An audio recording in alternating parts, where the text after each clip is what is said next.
আজকে বিশেষ বিশেষ খবরের দিকে নজর রাখুন। আরজিকর কাণ্ডে দোষীদের আড়াল করার রাজ্য সরকারের যে অপ্রচেষ্টা তারই প্রতিবাদে এবং দোষীদের অবিলম্বে কঠোরতম শাস্তির দাবিতে ভারতীয় জনতা পার্টির বলরামপুর মণ্ডল 2 এর উদ্যোগে এক প্রতিবাদ মিছিল ও প্রতিবাদ সভা আয়োজিত হয় শুক্রবার সকালে। চাকলতোড় গ্রামে মিছিলের পর প্রাথমিক বিদ্যালয়ের সন্নিকটে এক পথসভায় মিলিত হন সকলে।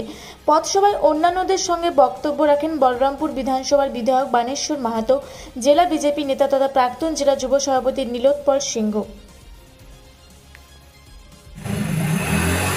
বিভিন্ন রাজনৈতিক দলের সঙ্গে সঙ্গে এবং সাধারণ মানুষও পথে নেমেছে আরজিকর কাণ্ডের প্রতিবাদে।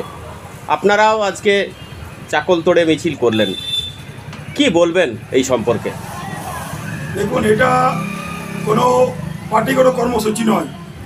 যেটা হয়েছে পশ্চিম বাংলার বুকে, ওটা ভারতবর্ষের বুকে, এমনকি মানুষ জাতির উপরে একটা কলঙ্ক। যেখানে নারীদের কোনো সুরক্ষা নেই, নারীদের কোনো নিরাপত্তা নেই।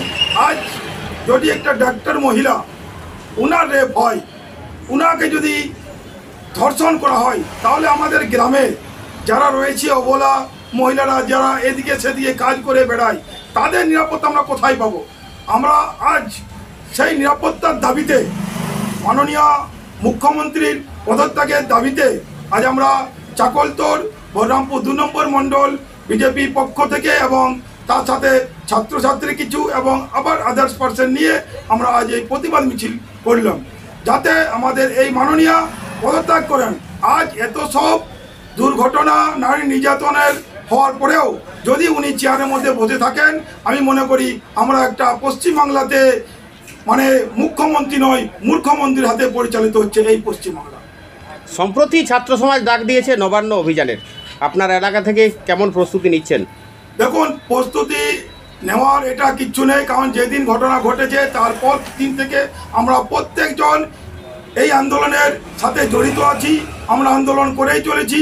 27 তারিখ কেন, যেদিন আমাদেরকে ডাকা হবে প্রত্যেক দিন আমরা সেখানে যাব, এই আন্দোলনের জন্য যাব, এই নারীর সুরক্ষার জন্য যাব। আজ আমাদের এখান থেকে ব্যাপক পরিমাণ সারা আছে, আমরা কিন্তু সেখানে পৌঁছাবো। পুরুলিয়া থেকে বংশীধর সিংহের রিপোর্ট, রূপসী বাংলা মিডিয়া।